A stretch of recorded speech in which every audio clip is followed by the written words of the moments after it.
The U.S. on Thursday was elected to serve on the UN Human Rights Council beginning next year, rejoining the highly scrutinized International Committee after leaving it in 2018 under then President Trump. Secretary of State Anthony Blinken welcomed the move, saying, "The Council plays a meaningful role in protecting human rights and fundamental freedoms but suffers from serious flaws, including disproportionate focus on condemning Israel. Together, we must push back against attempts to subvert the ideals upon which the Human Rights Council was founded, including that each person is endowed with human rights and that states are obliged to protect those rights," Blinken said in a statement.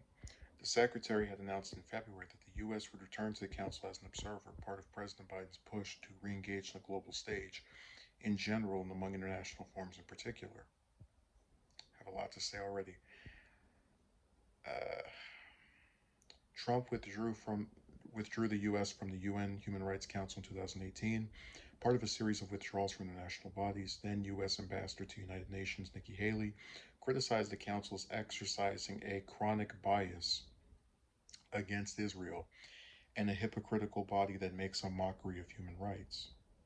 I would love to see what was hypocritical. State Department spokesman Ned Price on Thursday said the U.S.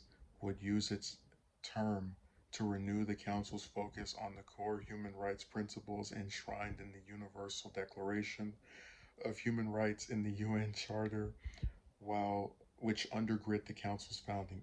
He added, "Our goal is to hold the Human Rights Council accountable to the highest aspirations of its mandates and spur the actions necessary to carry them out.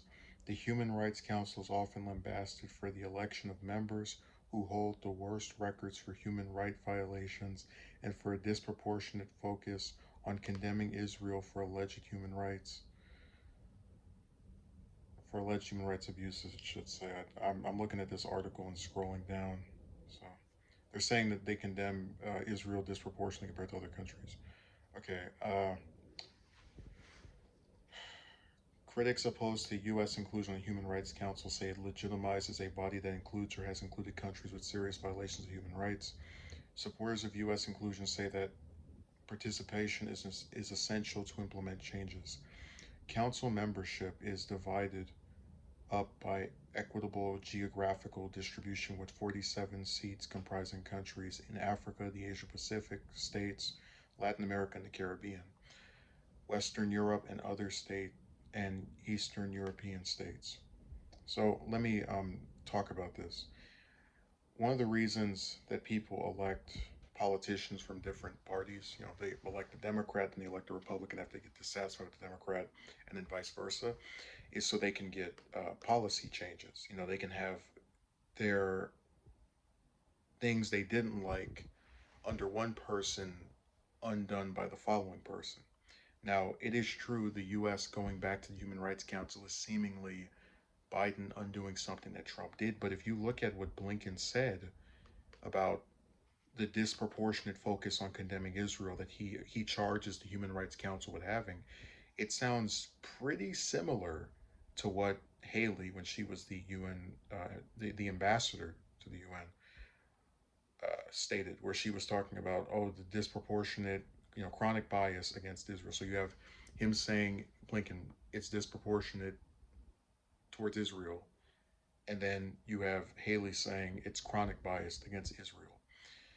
So do you see how, yeah, on the surface it looks like this is just Biden undoing something else that Trump did, but there's a continuity in the rhetoric of the United States, even between administrations of opposite parties. Now, we already can talk about the Human Rights Council being a joke, and I guess it's such a shame, right? You look at the U.S., a country that has had torture, has had prisons that have violated human rights, is involved in Yemen, the worst humanitarian crisis in the world. Just a series of things, bombing 7 countries. Well, I guess now 6 because we're out of Afghanistan. We really could sit here all day talking about human rights abuses by the U.S., but I don't think I need to. I think everyone already knows the United States is one of the premier countries when it comes to taking the idea of human rights and balling it up and throwing it in the trash.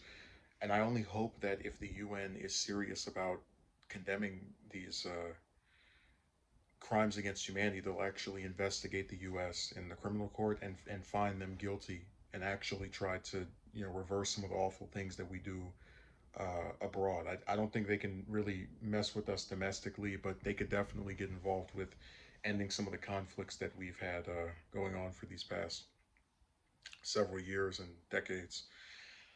It's just really sad that moves like this make me, kind of doubt the UN as an effective body, because you look at this statement, and it's like no one challenges the US. No one ever says, "Hey, let's talk about if you want to sit here and complain about us going after Israel for the way it treats the Palestinians, which is like trash, kicking out their homes, bombing, all that different stuff. We could then talk about the US and the screwed up things you do." It's so sad that